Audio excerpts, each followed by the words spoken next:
Total গাছের সংখ্যা 2000 plus হবে। সম্পূর্ণ পাকলে একদম কালো কালো হয়ে যায়। তো চারাটা যখন সব ওঠাই ফেলা হবে তখন খেজুরের আরো অনেক বাড়বে। হ্যাঁ, অনেক খেজুর ছিল। হ্যাঁ, অনেক খাওয়া হয়েছে, বিক্রি করা হয়েছে। এটার প্রচুর ফলন হয়।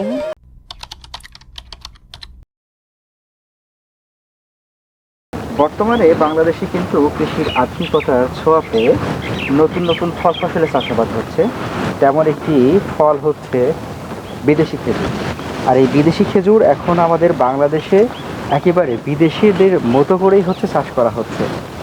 আজকে আমরা এই মুহূর্তে রয়েছি ফরিদপুর সদর উপজেলার বাহিরদিয়া গ্রামে। আমাদের সাথে রয়েছেন অর্ণি আপু। ওনার একটা সুবিশাল বিদেশি খেজুর বাগানে চলে আসছি আমরা। আজকে ওনার সাথে কথা বলে এই খেজুর কীরকম ফলাতে পারলেন ওনারা, সেই বিষয়টি আপনাদের সামনে ফুটে তোলার চেষ্টা করব। সঙ্গে থাকুন এবং চেষ্টা করব আমরা হচ্ছে এই খেজুরটা আসলে কতটুকু মিষ্টি হলো সেটাও একটু আপনাদের দেখাবো, কথা বলা যায়। আসসালামু আলাইকুম। ওয়ালাইকুম আসসালাম। আপু কেমন আছেন? কিন্তু ভালো, আপনি ভালো আছেন? আলহামদুলিল্লাহ ভালো রয়েছি। আপনাদের বাগানে মাশাআল্লাহ দারুণ সুন্দর হচ্ছে খেজুর ফলেছে। এই যে গাছটাতে আমরা যে খেজুর দেখছি, তাই না, এটা কি জাতের খেজুর? এটা হচ্ছে সুক্কারি। আমরা গত একটা পর্বে আপনাদের পুরো বাগানটা দেখাইছিলাম এবং সেখানে আমরা বিশদ আলোচনা করেছিলাম জাতগুলা নিয়ে। অনেকে হয়তো মিস করে গেছেন। আপনারা কিভাবে শুরু করেছিলেন যদি সেই গল্পটা একটু ছোট্ট করে আরেকবার বলতেন, শুরুটা কি? এটা হচ্ছে আমার হাজব্যান্ড বাইরে থাকে, সে ইউটিউবে দেখে যে খেজুর বাগানটা বাংলাদেশে অনেক ভালো হচ্ছে, তো তার উৎসাহ জাগে যে খেজুর বাগানটা সে করবে। পরে আমাকে জানায়, সেখান থেকে আর কি শুরু করছি। কত বছর যাবত আপনারা খেজুর চাষ করছেন? এই যে 5 থেকে 6 বছর হবে। 5-6 বছর। হ্যাঁ। আচ্ছা, মাশাআল্লাহ আমরা দেখতে পাচ্ছি সবগুলা গাছই সেটআপ হয়ে গেছে, তাই না? হ্যাঁ হ্যাঁ। কিন্তু মানে যে কোনো মুহূর্তেই বা যে কোনো সিজনেই যে কোনো গাছ থেকে খেজুর পাওয়া সম্ভব, এরকম? হ্যাঁ, আমরা এই যে চারাটা রাখছি, আমাদের নিজেদের অনেক চারা লাগবে, বাগান বড় করতেছি, এই জন্য আর কি খেজুরটা একটু কম হয়েছে। তো চারাটা যখন সব ওঠাই ফেলা হবে তখন খেজুরের আরো অনেক বাড়বে। আচ্ছা আচ্ছা, তার মানে চারা থাকলে খেজুর কম হয়? হ্যাঁ, চারা থাকলে খেজুরটা কম হয়, তাহলে খেজুর অনেক বেশি হয়। আমরা একটু সামনে আরেকটু গাছ দেখি। সামনে আমরা আরো একটি গাছ দেখতে পাচ্ছি। এটা হচ্ছে আজোয়া। আজোয়া, আচ্ছা, আজোয়া খেজুর। এটা একটু আমরা দেখি। এটা অনেক ছোট্ট একটা গাছ, না? হ্যাঁ, অনেক ছোট্ট একটা গাছ। তো এখানে অনেক খেজুর ছিল, এখানে অনেক খেজুর ছিল, তো এখান থেকে খাওয়া হয়েছে, বিক্রি করা হয়েছে। আর এই যে এগুলো আছে এখন। আজোয়া খেজুরটা তো বোধহয় সবচেয়ে বেশি জনপ্রিয়। হ্যাঁ, এটা তো নাম্বার 1 খেজুর। আচ্ছা, আপনাদের আজোয়া খেজুরের কতগুলা গাছ আছে আনুমানিক? আজোয়া খেজুরের গাছ প্রায় 700-800 তো হবেই। আপনাদের টোটাল হচ্ছে গাছের সংখ্যা কতগুলো আছে খেজুর গাছ? টোটাল গাছের সংখ্যা 2000 প্লাস হবে। 2000 প্লাস? এটা তো বিশাল জায়গা জুড়ে। হ্যাঁ। আপনাদের প্রজেক্ট টোটাল কতটুকু জায়গা জুড়ে? এখন আছে 6 থেকে 7 বিঘা, আরো করা হইতেছে, জমি কেনা হয়েছে, আর বাড়ানো হবে। এই যে আজোয়া খেজুরের দারুণ সুন্দর কালার আমরা দেখতে পাচ্ছি, একেবারে টকটকে লাল, এটা কি এখন খাওয়ার উপযোগী হয়েছে? হ্যাঁ, এখন খাওয়ার উপযোগী হয়েছে বলতে আর একটু সময় হলে এটা মিষ্টি তার বেশি লাগবে। মানে এখন একটু হালকা কষ লাগে, তো আরো একটু গাঢ় লাল হইলে এটা আর কি আরো অনেক কড়া মিষ্টি হবে। আমরা একটা খেজুর একটু টেস্ট করে দেখি নাকি? এই যে দর্শক, আমার হাতে যে খেজুরটা দেখছেন এটা হচ্ছে আজোয়া খেজুর। আজোয়া খেজুর কোন দেশীয় জানা আছে কি আপনার? আজোয়া তো আমি জানি সৌদি আরবেরই খেজুর, নবীর হাতের খেজুর এটা। তো এই আজোয়া খেজুরের কালারটা দেখে আমি সত্যি অভিভূত হয়েছি যে এত সুন্দর কালার। এবং এটা পাকলে কিরকম, সম্পূর্ণ পাকলে কিরকম কালার হয়? সম্পূর্ণ পাকলে একদম কালো কালার হয়ে যায়। একদম কালো? হ্যাঁ, যখন হালকা নরমও খাওয়া যায়, মানে যে যেটা পছন্দ করে। সম্পূর্ণ যখন পাকে একদম কালো হয়ে যাবে। এটা মিষ্টি একটা খেজুর। অনেক মিষ্টি। সাধারণত এই আজোয়া খেজুরের চারা রোপণের কত মাসে বা কত বছর পরে গিয়ে ফল পাওয়া সম্ভব হয়? চারা রোপণের 2 থেকে 3 বছরের মধ্যে ফল পাওয়া যাবে। 2 থেকে 3 বছর? আপনাদের এই গাছটার বয়স কত? এই গাছের বয়স হবে 4 বছর প্লাস।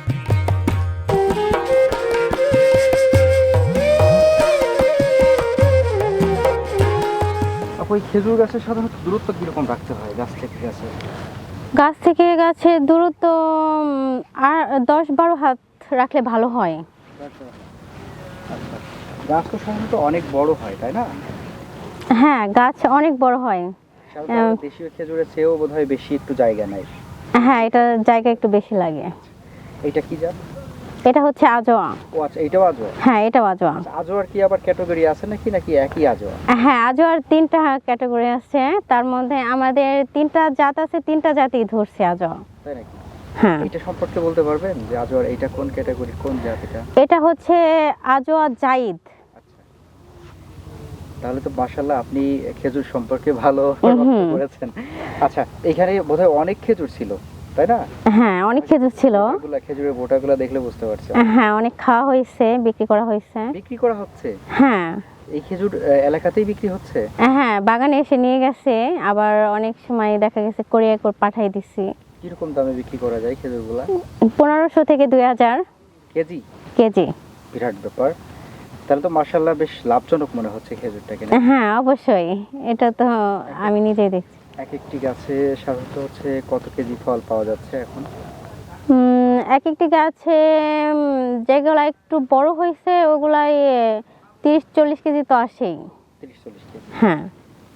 তাহলে যদি আমরা প্রতি কেজি 1500 টাকাও ধরি তাহলে অনেক টাকার ব্যাপার এক এক। আচ্ছা, এই যে চারা রোপণটা আপনারা যখন করেছিলেন তখন কি মাটি প্রস্তুতের কোনো ব্যাপার ছিল, আলাদা কোনো কিছু করে নেওয়া বা? হ্যাঁ, চারাটা যখন লাগানো হয়, লাগানোর 8-10 দিন আগে এটাকে মানে সার ওষুধ দিয়ে একটু করতে হয়। সার ওষুধ দিয়ে আবার এই ফোড়াটান দিয়ে একটু রেখে দিলে ভিতরে কোনো যত পোকামাকড় জীবাণুগুলো মারা যায়, তারপরে হচ্ছে গাছটা রোপণ করতে হয়। আমরা এখানে দেখতে পাচ্ছি বোধহয় একটু বালুর ব্যবহারও হয়েছে, বালু দেওয়া আছে সম্ভবত। হ্যাঁ, বালু দেওয়া হয়েছে। বালু দিতে হয়? হ্যাঁ, বালু দিলে ভালো হয় গাছের জন্য। আমাদের তো বাগানে অনেক বালু দেওয়া হয়েছে। আচ্ছা আচ্ছা। সাধারণত আমরা যেভাবে সচরাচর হচ্ছে চাষটা করি যে কোনো মাটিতে, যে কোনো মাটিতেই কি আসলে খেজুরটা করা সম্ভব? হ্যাঁ, বাংলাদেশে যে কোনো মাটিতে করা সম্ভব। আপনাদের কয়টি জাত আছে, একটু উল্লেখযোগ্য কয়েকটা নাম বলতে পারবেন? আমাদের তো জাত অনেক, 40টার উপরে প্রায়। আগে লাগানো হয়েছে, আবার পরে অনেক গাছ লাগানো হয়েছে। আমরা পাশেও দেখতে পাচ্ছি নতুন করে বাগানো। হ্যাঁ, এখানেও ভিতরে খেজুর আছে।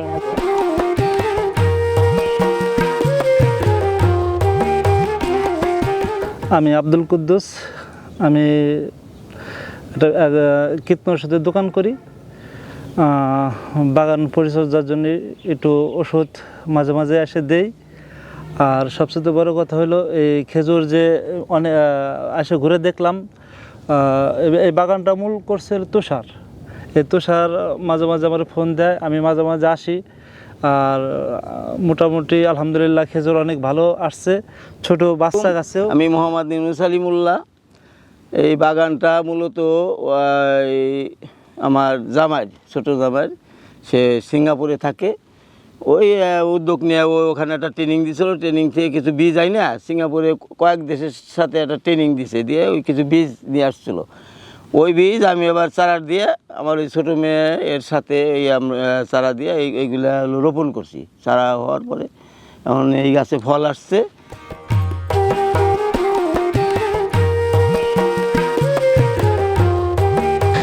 এইটা অনেক বড় বড় সাইজের খেজুর আমরা দেখতে পাচ্ছি আপু।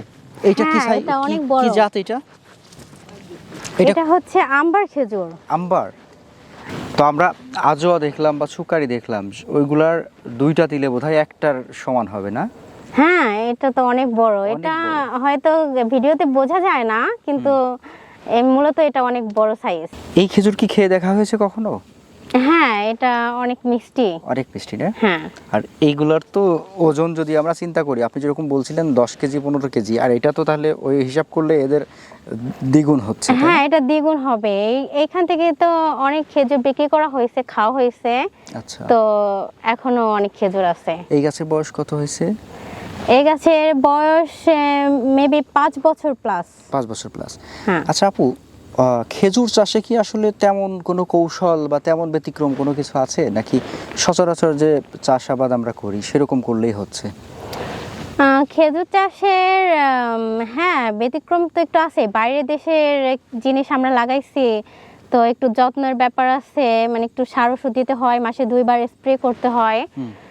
এগুলা করলে আর কি গাছগুলো ভালো থাকে। আর বর্ষায় কি খেজুর নষ্ট হয়? হ্যাঁ, বর্ষায় খেজুরের বেশি প্রবলেম হয় না, গাছে একটু ক্ষতি হয়।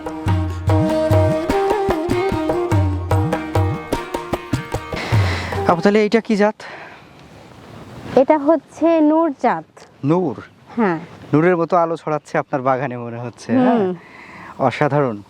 এটা মানে প্রচুর ফলন হয়। প্রচুর ফলন হয়, তাই না? হ্যাঁ, আচ্ছা আচ্ছা। এখানে দেখতে পাচ্ছি আমরা 1 2 3 4 কাঁদি এখনো আমরা অবশিষ্ট দেখতে পাচ্ছি। তো আমরা যতগুলা জাত দেখলাম সবগুলারই কি আপনাদের কাছে চারা পাওয়া যায়? হ্যাঁ, সবগুলারই চারা হয়েছে। আচ্ছা, আপনাদের ভবিষ্যৎ পরিকল্পনা তো আমরা শুনলামই বোধহয় যে 15 থেকে 20 বিঘা খেজুর প্রজেক্ট করার একটা প্ল্যান রয়েছে। যারা নতুন করে খেজুর বাগান করতে চাচ্ছেন তাদের উদ্দেশ্যে কিছু বলবেন? যারা নতুন করে করতে চাইছে তারা তো মানে যে দেখছে বাংলাদেশে কেমন খেজুরটা হচ্ছে, তো বাগানে এসে খেয়ে আগে টেস্ট করবে, তারপরে এসে লাগানোর এটা নেবে। তো দর্শক, আপনারা যারা আমাদের আজকের এই ডকুমেন্টারি দেখলেন তাদেরকে বলবো যে আপনারা প্রজেক্টে আসুন, এরকম আমাদের মতো করে গাছ থেকে ছিঁড়ে ছিঁড়ে হচ্ছে খেজুর খান, ভালো লাগবে। অর্ণি আপু বেশ ভালো মানুষ, কারণ উনি কিন্তু বেশ আন্তরিকতার সাথে আপনাদের সবাইকে দাওয়াত দিয়ে দিয়েছেন। আপনারা সবাই চলে আসুন এবং হচ্ছে বাগানে এসে অন্তত একটা সেলফি তুলুন, খেজুর খান, তাই তো? হ্যাঁ, অবশ্যই। ঠিক আছে আপু, ভালো থাকবেন। আসসালামু আলাইকুম। ওয়ালাইকুম আসসালাম।